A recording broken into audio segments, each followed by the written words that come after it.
Epipandio Labrador, komentaristang walang inuunuan, walang kinikilingan, nagtatanggol sa sinumang inaapi ng mga politikong korap na umaabuso sa kanilang kapangyarihan. Epipandio Labrador, tagapagtanggol ng bayan!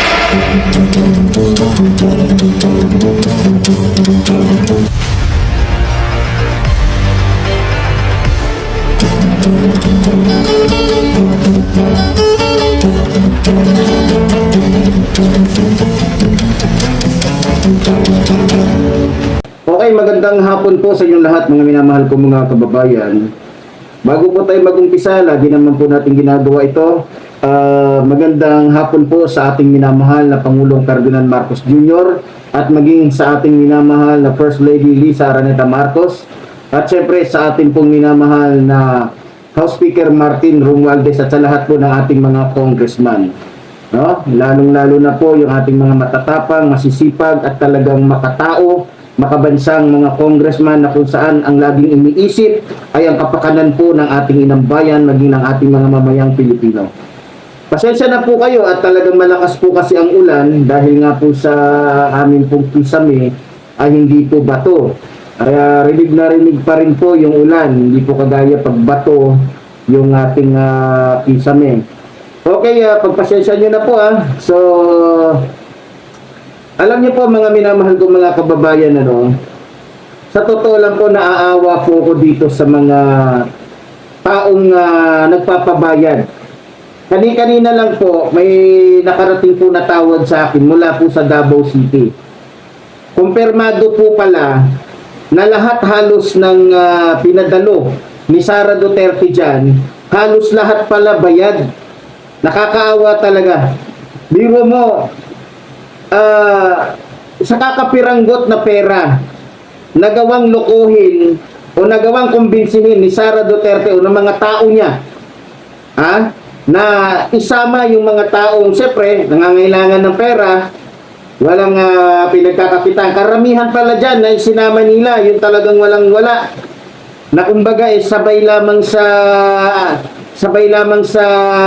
agos ng tubig o ng alon, mga minamahal ko mga kababayan. So nakakaawa, biro ninyo mga minamahal ko mga kababayan, ibubuwis, ipapapatay o dadalhin sa kapahamakan ni Sara Duterte yung ating mga kababayan na hindi nila alam kung ano yung kanilang ang kahihinatnan ng kanilang pagsama dito po kay Sara Duterte. Alam nyo, sa totoo lang, natatawa nga ako Kinuwenta po ng ating mga kapulisan, ayon po sa survey, yung lahat-lahat pala na pumunta dyan sa EDSA ay 5,000 lang. 5,000 lang, sabi ko nga sa inyo Nasaan yung 32 million na pinagmamalaki ni Sara Duterte? Hindi nga umabot ng 1 million Ni 100, kahit man lang 20,000, hindi nga umabot Kasi, tulad na sinasabi ko sa inyo, wala na po yung pinagmamalaki ni Sara na 32, binoto ng 32 million. Yes, binoto. Pero yung 30 na yun, o 30 o mahigit sa 31 million na tao, lahat yun nagsisisi ngayon. Lahat yun, isinusuka na si Sara Duterte. Dahil nakita na nila yung totoong ugali ng mga Duterte na kung saan talagang may mga tapak sa utak itong mga ito, may mga sapak. May mga sayad sa utak. Kaya nga sising-sisi yung taong bayan na kumbaga talagang nasabi nila, naku, mukha yatang yung sinasabi ng mga Duterte tungkol sa ating mahal na Pangulo ay sa kanila mo makikita. Paano ko nasabi? Ugali ba ng hindi adik? Ugali ba ng hindi adik yung magbanta ka, magmura ka? Ugali ba ng hindi adik yung magbanta ka sa buhay ng mga tao na kung saan wala namang ginagawang masama sa'yo? Diba? Si Pangulong Ferdinand Marcos Jr. sinasabi nila adik pero hindi mo makikita sa kanya yung galawang adik Itinalo pa nga ng ating mahal na Pangulo yung galawan ng pare, ng pastor, ng ministro sa sobrang hinhin niya, sa sobrang formal niya. Diba? Sinasabi nila, adik daw ang ating mahal na Pangulo dahil doon sa pangiwi-ngiwi niya. Pero nung tinanong ko, nag-obserba ako, nagmasid ako, nag-imbestiga ako, kaya naman pala ganun, Kasi nga, yung Pangulo natin, hindi na pala kumpleto yung ngipin yan. No, merong something doon sa ngipin niya na hindi pantay. Kaya pag nagsasalita siya, dahil nga sa unang-una, dahil nga sa hindi pantay yung kanyang ngipin, kaya napapaganon siya, hindi dahil siya ay bangag. Alam niyo mga minamahal ko mga kababayan, kitang-kita naman yung ebidensya kung sino yung bangag eh. Sino ba yung umaasta, nagsasalita, gumagalaw, gumagawa, ng asta ng isang adik? Hindi ba si Sara Duterte? Bulag ba kayo? Bulag ba kayo? Tingnan niyo yung astahan ng mga Duterte. Tingnan niyo yung asta, yung salita. Yung pinapakitang ugali ni Sara Duterte. Yun yung tunay na nagsasyabu. Yun yung tunay na mayroong ginagawang hindi maganda. Di ba? Alam naman siguro natin kung ano yung galawan ng taong walang ginagawang masama. Alam naman siguro natin yung galawan ng isang taong hindi humihit-hit. Ngayon, kung titignan natin, babalikan natin, kukumpara natin yung mga pangyayari. Tatanungin ko kayo mga Pilipino, matinong tao ba na masasabi yung isang taong nababanta? Matinong tao ba yung isang taong halos lahat na lang gusto patayin, pati yung patay na nga, gusto pang bakuyin? Utak ba ng isang taong normal yan? O utak ng isang adik na sobrang lakas ng emosyon? Sobrang lakas ng ilusyon pala, sorry. Di ba? Alam niyo mga minamahal ko mga kababayan, huwag tayo magtanga-tangahan. Niloloko tayo ng isang adik. Ang tunay na adik, yung mga naninira, tandaan ninyo anong sabi ni Kapersi Lapid. Para maging makatotohanan at para malinawan kayo, para malaman nyo ang totoo, kung anong sinasabi ng mga Duterte, baliktarin nyo lang at makukuha nyo agad ang katotohanan. Kaya nga pinapatay ng maaga ng ating mahal na Pangulo itong si Kapersi Lapid dahil natumpak. Tama yung sinasabi ni Kapersi Lapid. Natumbok niya yung sikreto ng mga Duterte. Kaya para hindi na ito kumalat, hindi na ito malaman pa ng iba, maaga nilang pinapatay si Kapersi Lapid. Ngayon, dahil narinig naman natin, salamat. At naiwan niya yung paalala niyang yun na nagbibigay sa atin ng kaalaman para matukoy natin kung paano natin malalaman yung tunay at mali. Kung ano yung totoo at ano yung kasinungalingan. Tandaan ninyo pag tingnan si Duterte, sabi niya galit siya sa droga. Galit ako sa droga. Putangin mo kang Duterte ka, demonyo ka. Kung galit ka sa droga, bakit hinayaan mong maghakot ng droga si Michael Yang at magdala ng droga sa buong bansa? Ipakalat ang mga shabu na ibinibenta niya sa mga drug lords. Kung galit ka sa shabu, di ba? Mahal ko ang bansa, ginagalang ko ang konstitusyon. Kung ginagalang mo ang konstitusyon, alam mo, naging congressman ka.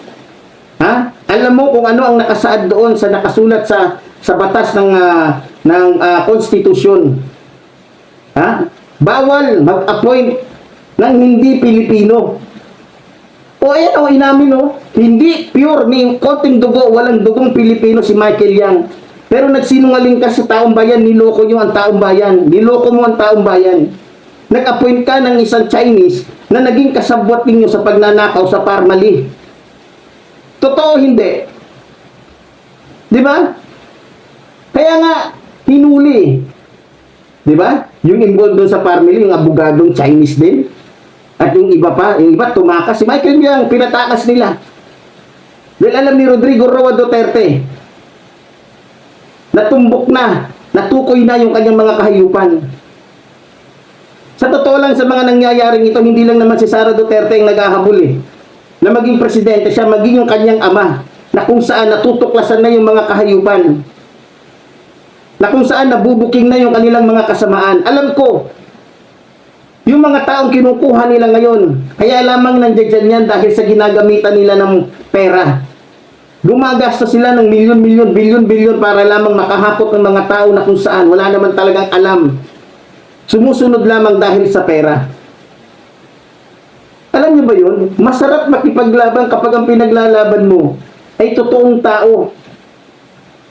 totoong tao mayroong malasakit, hindi lamang sa mga mahihirap ng tao, kundi maging doon sa mga taong naaapi, na mga taong mapang-abuso sa kanilang mga kapangyarihan katulad po ng mga Duterte. Di ba? Mga kababayan ko, kung makakapagsalita lamang si Ka-Percy Lapid ngayon, isa lang ang sasabihin niya. Isa lang ipapaabot niya sa mga Pilipino. Suportahan natin si Pangulong Ferdinand Marcos Jr. sapagkat dati nang sinabi ni Ka-Percy Lapid na pagdating ng araw, hihilain ka, Bongbong Marcos, sabi niya ni Ka-Percy Lapid, pababa. Nangyari na ngayon. Natupad yung sinabi ni Ka-Percy Lapid. Yung sinabi niya noon, nagaganap ngayon. Kaya nga, maagang pinapatay ng mga Duterte si Ka-Percy Lapid sapagkat natutumbok lagi, nalalaman lagi, nagmistulang propeta po ang ating kapatid, ang aking ginagalang at iniidolong komentarista na si Ka-Percy Lapid. Totoo po at nagaganap na ngayon yung kanyang mga sinabi noon. Kaya mga minamahal ko mga kababayan, sama-sama po natin suportahan ang ating mahal na Pangulo. Huwag natin siyang hayaan. Kung papaanong kumikilos, gumagalaw, gumagamit ng lakas, pwersa, kapangyarihan, pera, ang ating mga kalaban, magkaisa tayo. At natitiyak ko tayo ang mananalo dahil alam natin kung ano ang tunay at ano yung hindi. Ano yung katotohanan at ano yung kasinungalingan. Alam natin ang lahat ng mga ginagawang ito ng mga Duterte ay para lamang makaiwas sila sa kaparusahan na dapat nilang tanggapin. Alam natin yan, paninindigan natin yan. Tuso ang mga Duterte talagang mga demonyo. Alam ng mga Duterte yan kung ano sila. Sa totoo lang, pasumpain mo yan sa harap ng Diyos, hindi yan makakasumpa. Pero kung manunumpa mo yan, ay siyang malaking kasinungalingan. Dahil alam natin, likas ng mga demonyo itong mga Duterte. Kaya nga naaawa ko dun sa mga taong napapangakuan nila dahil lamang sa mga kagaya ni Maharlika. Di ba? Balita ko, may pinangako pala sa kanya, si Sara. Kaya ganun na lang siya nagmamadali itong si Maharlika na manalo at maging Pangulo itong si Sara Duterte dahil may pinangako pala sa kanya si Sara. Pati itong si Dado. No? Meron pala pinangako dito sa mga to, itong si Sara Duterte. Kaya nagkukumahol na maagaw ni Sara Duterte kapangyarihan ng ating mahal na Pangulo. Di ba? Pero, ang tanong, mananaig ba sila? No. Doon nga lang sa EDSA, katawa-tawa sila. Hindi nga umabot kahit man lang 10,000 yung taong pumunta doon. Akala mo kung sino na yung mga tulongges. Nasaan yung 32 million ninyo? Nasaan yung one time, big time na sinasabi ni Dado? Mukha lang kayong mga tanga. Ano, nagawa niyo bang paalisin ang aming mahal na Pangulo? May nangyari ba? Ito lang masasabi ko rin sa iyo, Dado. Di ba nagbanta ka, pupunta ka sa Malacanang? Sabihan mo kung kailan ka pupunta. Sasalubungin kita. Bago ka makapunta doon sa Malacanang, malayo ka pa lang. Sinasabi ko sa iyo. Basta huwag ka magsasama ng sibilyan, ha? Dahil ayoko mandamay ng sibilyan. Dahil hindi ako si Raulo, hindi ako gagong katulad mo. Kung pupunta ka, sabihin mo sa akin, magharap tayo para makita ng taong bayan talaga. Kung sinong matinong sa ating dalawa. Sino yung lumalakad sa katotohanan, sino yung taong nakikipaglaban para sa Pilipinas at para sa katarungan. Hindi ka nag-iisip, Dado. Sundalo ka pa naman, tulongges ka. Sabagay, hindi na kataka-taka kaya nga sa lahat ng mga classmate mo, ikaw yung pinakakulelat. Kasi ikaw yung may tama sa utak. Lahat ng mga classmate mo, lahat naging major, naging colonel. Ha? Di ba? Naging general pa nga eh. Ikaw lang yung kulelat. Ha? Hanggang captain ka lang. Dahil yung utak mo, utak ipis. Ha? O, tapos sabi niya, pupunta daw siya doon sa Malacanang. Hindi naman ginawa. Sabi ko nga sa inyo, alam niyo, military kasi ito eh. Dinadaan niya tayo sa saywar-saywar. Military to eh. Alam niyo sa military, tuturuan ko kayo ha. Baka sa mga hindi nakakalam. Lahat po kami, lahat ng mga militar, binugbog na yan lahat sa saywar. Kaya magagaling din mag-saywar yan. Pero dito, sa puntong ito, walang saywar-saywar dito, kaya nga tinatapatan ko yung tapang niya eh. Baka kasi iniisip nitong ni Dado, siya na lang talaga yung matapang. Ha? Akala mo naman, mabilis pang kumilos, akala mo naman kaya niya yung kamay ko. Akala naman niya, pag kinarate ko siya, di ba? Akala niya, makakaano siya sa akin. Duwag naman to. Hoy, Dado, duwag ka. Puro ka lang salita. Ha? Kailan mo gustong magharap tayo? Ha?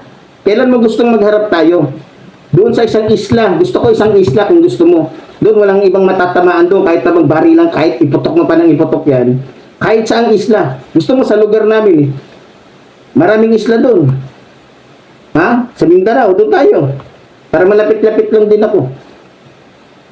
Di ba? Para hindi mahirapan yung mga kamag-anak ko pag nilibing ako, kung mapapatay mo ako kasi bawal sa amin ng nalilipasan ng ano.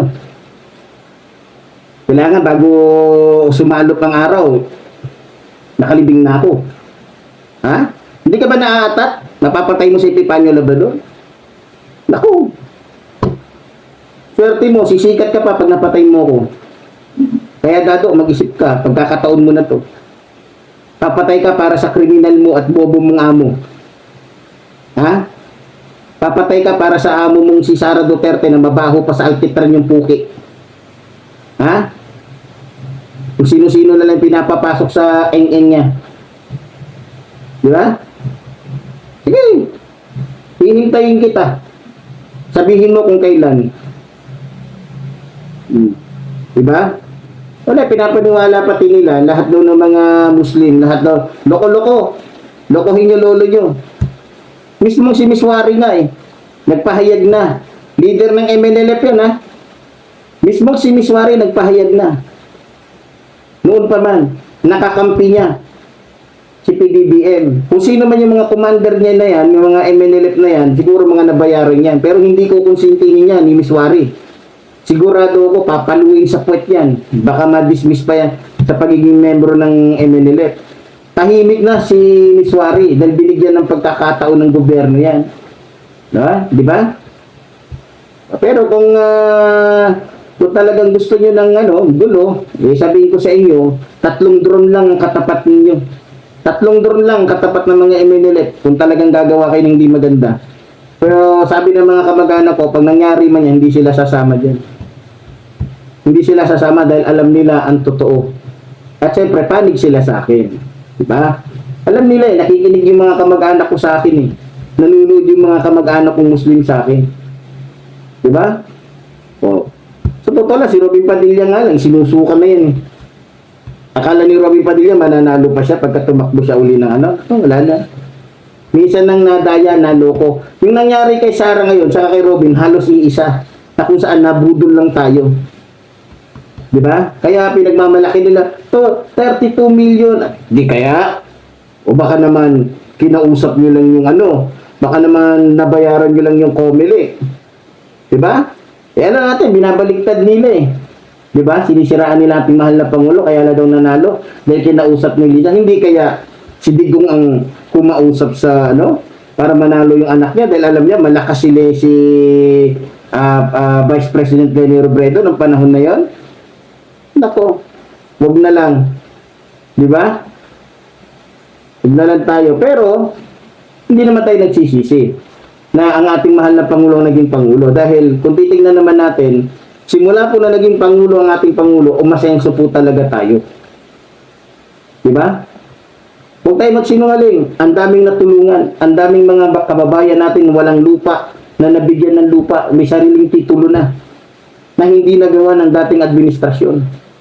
Yung mga tulay, tingnan nyo, nadadaanan ng malalaking truck. Di ba? Marami siyang pinagawa pero yung tulay na pinagawa ni Duterte, kahit tricycle hindi madaanan dahil sa sobrang rupok Di ba? Kasi bakit? Ninakaw. Pinipid yung mga materyales. Di ba? Pumunta kayo, hanapin, gusto niyo makita, malaman yung i-search niyo yung pinagawang tulay ni Duterte na hindi madaanan kahit 4 wheels na payat. Diba? Oh. Ilan yung nagastos doon? Mga proyekto na si Bongo lang kumuha. Diba? Oh. Ano nangyari? Wala. Tapos hanapin nila yung sa mga congressman, mga tulongges. Ang paghanapan ninyo ng pera, ang dapat ninyong tanungin kung nasaan yung pera nating lahat, etong si Digong yun na naghakot ng trilyones. Nagnakaw sa pamamagitan ng Parmali. Ha? Nagbenta ng halos ibenta yung ating bansa sa pamamagitan ng kanyang pakikipag-agreement dun sa China. Mga bobo. Biro mo, etong si Dado, ililigtas niya yung rapist na pastor na nagpapanggap. Kung nasa tamang isip ba naman to si Dado, tingnan mo ha. Tatanungin kita, Dado, sangayon ka sa sinasabi ni Kibuloy na sa kanya ang kaluluwa mo? Sige nga, kayong mga membro ni Sara, kayong mga tauhan ni Digongyo, kayong mga supporter ni Sara, alam ko nakikiisa kayo sa gusto ni Sara na iligtas si Kibuloy. Ibig sabihin, naniniwala kayong Diyos si Kibuloy? Ibig sabihin, naniniwala kayo sa inyo, sa kanya yung kaluluwa ninyong lahat? Naniniwala kayo na kay Kibuloy lahat ng ang buong mundo? Doon pa lang masasabi nang wala na kayo sa tamang daan, wala na kayo sa tamang direksyon, wala na kayo sa tamang pinaglalaban. Alam naman natin na si Sara, ang pinaglalaban niya dito, hindi lang sarili niya, pati si Kibuloy, gusto niyang iligtas. Ha? O kayong lahat na sumasama kay Sara, ibig sabihin, naniniwala kayo na Diyos si Kibuloy. Ha? Pero sa bagay, konti lang. Kasi nakita nyo naman yung nasa nandun sa 5 People's Power nila. 5,000 lang yung nandoon. Parang wala yung pinagkaiba doon kay Kibuloy. 7 million daw yung kanyang membro, pero wala pa sa 2,000 o 3,000 yung nandoon sa kanyang kingdom. Diba? Ganun lang yun Wala nga lahat. Wala sa katotohanan yung lahat. Mga bobo nga Tapos ito naman si Tado ba to? Kung ano pinagsasabi dun sa vlog niya, wala naman sa hulog. Balita ko, may sakit pala to sa utak. Kaya to, hindi pala to nag-retire. Dinismiss pala talaga to. Dahil nakitaan ito na mayroong sayad. May sayad pala talaga to. Si Gado ba to? O Dado. Ano man yan. May sayad pala talaga to, kaya pala to dinismiss, tanginan to. Kaya pala ganun magsalita, akala mo nasa hulog. May sayad to. Kailangan magpagamot ka muna, Dado, ha? Bago ka pala humarap sa akin, kasi baka mamaya sabihin, pumatol ako wala sa tamang pag-iisip. Kaya alam mo naman yung batas natin. Di ba? Hindi ka pwedeng pumatol, hindi ka pwedeng walang Pero kung talagang gusto mo na talaga, siguro, pwede na. Importante sa akin dito, magkaharap tayong dalawa, magkita tayong dalawa para makita kung sino talagang supremo sa atin. Ha? O, ganun na lang. Kung ayaw mo makipagbarilan, kung ayaw mo mandamay ng iba, putulan na lang tayo ng leeg. O, makapal na kapal ng leeg yan, Makapal-kapal ng leeg yung puputulin mo sa akin, O, hindi ka ba naaatat? Ako, tatat na ako sa'yo. Gusto kong putulin yung ulo mo. Ha? Tingnan natin kung sino matapang sa atin. Ang ina mo ka. Napakahudas mo, napaka-traidor mo. Pinanggalingan mong grupo, pinanggalingan mong organisasyon. Tinatalo mo, napakawalang niya mo. Ha? Naturingan ka naging member ng Armed Forces of the Philippines pero bastos ka. Wala kang galang sa bahay na pinanggalingan mo. Tulonggis ka talaga. Wala kang utang na loob. Yung ganong klaseng mga tao, walang utang na loob yan. Tulonggis talaga yan. Diba? So, pero ganun pa man, mga minamahal ko mga kababayan, wala tayong magagawa. Ganun talaga yung mga taong tulonggis. Tulonggis talaga yan. Diba? So, muli po, tulad po na sinasabi ng inyong lingkod, mabuhay po ang ating inang bayan, mabuhay po nagmamahal sa ating inang bayan. Maraming salamat po.